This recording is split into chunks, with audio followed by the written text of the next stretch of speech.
Tenemos al doctor Cándido Simón y tenemos dos temas que tratarle a un abogado en ejercicio, experto en muchas cosas.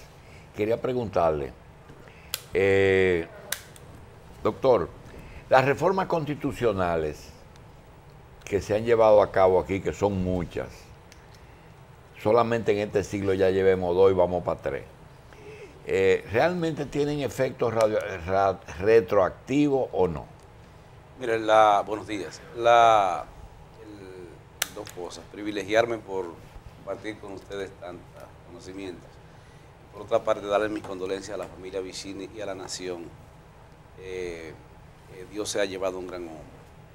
Mira, el criterio es que la Constitución tiene efecto inmediato. Por eso el presidente de la República no tiene la facultad de observarla. El presidente tiene iniciativa para la reforma constitucional, propone el proyecto de ley, de alguna manera determina los límites. Ahora, un 30% de la matrícula de los legisladores puede proponer un proyecto de ley para que se proclame la necesidad de la reforma, y una vez que la Asamblea entre en sesión, ya el presidente de la República no tiene más que publicar cuando el Congreso decida. E incluso esta Constitución establece que es un componente muy particular en el artículo 267, que ningún poder del Estado, escúchese bien, ningún poder del Estado puede anular la reforma constitucional aprobada por la Asamblea. Eso va a generar una discusión a propósito del proyecto. Repita eso al paso, doctor. Ningún poder del Estado puede anular. Él dice, el artículo 267, que ningún poder ni autoridad del Estado puede anular ni suspender la reforma constitucional. Eso significa que, en principio, ni siquiera el Tribunal Constitucional podría venir sobre lo que decida la Asamblea Revisora en un momento determinado. Eso lo dice esta Constitución, que es una novedad. Y esa Constitución, si se estableciera que tendríamos de nuevo 2 periodos consecutivos y nunca más, eso vale de ahora en adelante y le tocarían entonces 3 posibilidades a Danilo Medina, o se contaría este periodo como uno de los 2? Cuando se ha venido en ese sentido, en regla general, es a partir de un momento determinado, pero la Constitución dice a partir de qué momento. Y como no puede eso, reformarlo ni anularlo, ningún poder del Estado, lo que diga el constituyente sería lo que imperaría. En el caso Hipólito Mejía, en el 2002 se reformó la Constitución para repostularse y surtía efecto para él, porque era de efecto inmediato. La premisa es que las normas constitucionales son a partir del momento. La premisa es que no surten efectos retroactivos, pero si, por ejemplo, en este caso se reformara para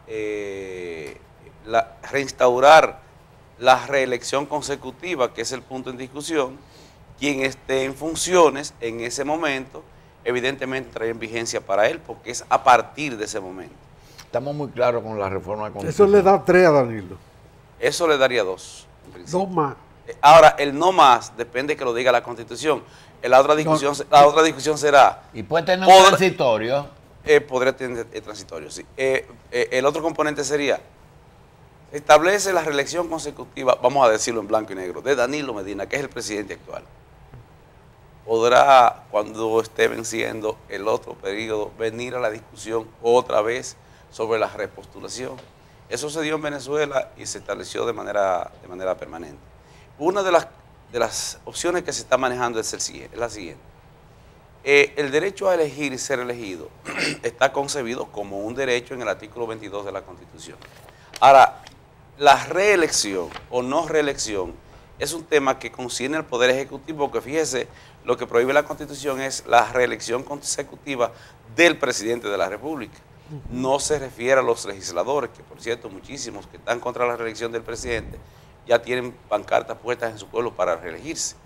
Es decir, la reelección es contra los demás. La no reelección. Ni tampoco para el tema de los ediles, los alcaldes y los directores municipales. Es para el presidente de la República, en consecuencia.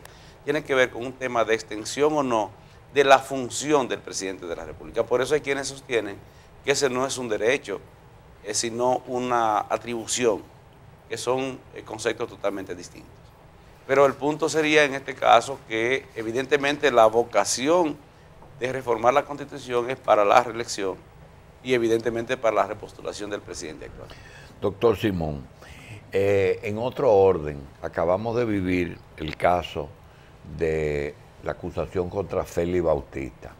No se habla del resto, nada más se habla de Félix Bautista. Yo quiero una opinión personal de un abogado que ve la justicia. ¿Usted entiende que el tema la prueba y el tema la aplanadora política que ordenó ese fallo ha primado cuál de las dos cosas? La no prueba de parte de los ministerios públicos y la Procuraduría, o un propósito específico de que ese ser fuera el fallo? Mire, eso tiene muchos componentes. Por una parte, a mí no me cuadra el tema de la persecución política. ¿Por qué? Por una razón muy sencilla. El imputado en ese caso es senador por el partido de gobierno. El Procurador General de la República no niega que es miembro del partido de gobierno. Y afirman, hay quienes dicen que el juez que lo juzgó era o es miembro del mismo partido de gobierno. Y los acusadores, algunos de los fiscales, los indicaron como que también estarían participando o ser miembros del mismo PLD. Entonces, si usted lleva al escenario la tesis de que es una persecución política, estaríamos entonces hablando de que el PLD está dividido. A mí no me cuadra que esté dividido, aún en el tema electoral, que tienen puntos de vista distintos algunos sectores. Yo digo que los PLDistas, a diferencia de otros miembros de partidos políticos, no se muerden hasta sangrar. Ellos no se muerden hasta sangrar. Por eso no creo que vayan a una división ahora a propósito del tema reeleccional. De hecho, ya se están como acotejando. Ahora, en ese proceso, el problema de los que Balaguer llamaba los políticos presos, que otros llamaban presos políticos, en aquella época que ustedes conocen bien, el tema de politizar la justicia, que fue contra lo que luchamos, o judicializar la política, que es el escenario donde parece que estamos, es que la gente no cree. Es que la gente no cree, porque por una parte, el sector, por ejemplo, que simpatiza con ese legislador que fue acusado, está siendo imputado por la Procuraduría General de la República, es que ellos no van a creer que no sea por persecución política. Un sector importante de la sociedad, y en cambio, otro sector importante, cuando deciden descargarlo por razones técnicas, no cree que no fuere por razones políticas. Entonces, tal vez lo que hay que hacer es suficientemente transparente. Yo pienso que el Código Procesal Penal, en esos casos, se la pone fácil. Establece lo que se llaman los acusadores privados. Si el Procurador General de la República, en este u otro caso, ve que puede contaminarse con una vocación política, un proceso judicial, desde mi punto de vista fue una acusación penal de alguien que mucha gente se indica como que habría cometido supuestamente actos indecorosos durante 4 años de gestión en una función pública. Ese es mi parecer. Ahora, el Código Procesal Penal prevé la posibilidad de que se descontamine la legitimidad del proceso. ¿Cómo? Designa 2 abogados que son como especie de fiscales privados. Esos mismos fiscales independientes que prevé el sistema norteamericano, en el Código Procesal Penal está esa modalidad para que lleven la acusación y tú te descontaminas. En el proceso, mire, técnicamente hay muchas discusiones encontradas. Por ejemplo, el juez aplicó el criterio de que la ley 7202 sobre lavado de activos autoriza a los fiscales a interceptar las cuentas bancarias sin autorización judicial. Bueno, pero esa ley la redactó él. Él fue uno de los redactores de esa ley, siendo consultor. Y la aplicaba siendo fiscal del distrito. Bueno, si ahora como juez él entendió que debe ser de manera diferente, aunque la ley que redactó no ha cambiado, entonces debió decirlo, es que lo que yo hice es inconstitucional a la luz de esta Constitución, porque usted no puede considerar a un fiscal como autoridad judicial que efectivamente no lo es. Tal vez fue un tema de manejo, de administración de la técnica procesal. Sí, doctor, pero para judicializar un proceso político o para politizar lo otro, usted necesita una base. Cierto. Y la pregunta es, en la íntima convicción suya que no es juez, ¿usted entiende que los elementos que se usaron en ese juicio son valederos para llevar a cabo un juicio? Mire, yo leí la acusación. Luego vi leer la sentencia porque estuve compartiendo en un canal amigo en ocasión de la lectura de la sentencia. Y le di seguimiento al proceso y además la leí la sentencia también, la he analizado y puedo concluir que el Ministerio Público tenía causa probable. Porque ese juez no iba a decir si era culpable o inocente, sino era posiblemente culpable, que es lo que se llama causa probable. Pasarlo al Pleno de la Suprema Corte, a la Sala Penal de la Suprema Corte de Justicia, y esta diría si era culpable o inocente, condenaba o descargaba. Este juez simplemente decidía evaluar la acusación, evaluar las evidencias y vamos a suponer y pasarlo a juicio. Que si el juicio, yo pienso que si había el fallo hubiese probable, sido diferente y lo hubiera mandado a juicio al Pleno, ¿qué hubiera pasado en el Pleno? Ese es un escenario que habría que ver, porque ahí no todo el mundo está de acuerdo con lo mismo. De hecho, hay serias dificultades entre jueces del mismo Pleno.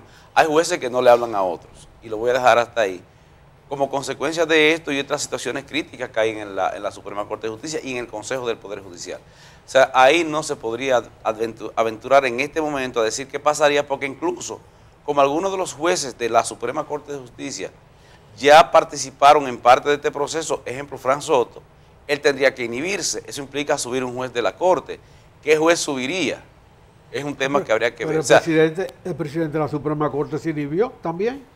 Bueno, ¿se bueno, yo diría que se descalificó, sí. Se descalificó. Con el tema de los Twitter, que ahora ya los jueces no hablan por sentencia, sino que pueden hablar por Twitter. El tema de los Twitter, sí, esto es una transformación importante. Antes se decía, los jueces solo hablan por sentencia, ya pueden hacerlo por Twitter, por los medios de comunicación. Ahí van a y eso democratiza el jueces de sistema. primera instancia. De corte de apelación. No hay de corte. Sí, porque... Los de corte de apelación están contaminados también. Realmente el sistema de justicia... Ahí ella está contra ti. Mire, en ese proceso el imputado ganó, no sé qué ganó, porque su líder político perdió en ese proceso y la justicia perdió bastante. El analizar el contenido de la sentencia sería un tema que da mucho material para evaluarlo, pero un tema muy sencillo y puntual es que el juez entendió que ahí hubo doble persecución, y no es lo mismo doble persecución que doble investigación. Usted puede ser investigado sin llegar a la persecución, y el código no prohíbe la doble investigación, prohíbe la doble persecución. El juez, sin embargo, aquí no se diferencia mucho la doble investigación de la doble persecución. Doctor, gracias. Mire, yo Doctor creo que... Cándido Simón, Gracias. abogado, gracias por estar aquí. A ustedes, estamos en Coral hasta ahora y estaremos esta noche repitiendo esta participación del doctor Cándido Simón a las 11 de la noche.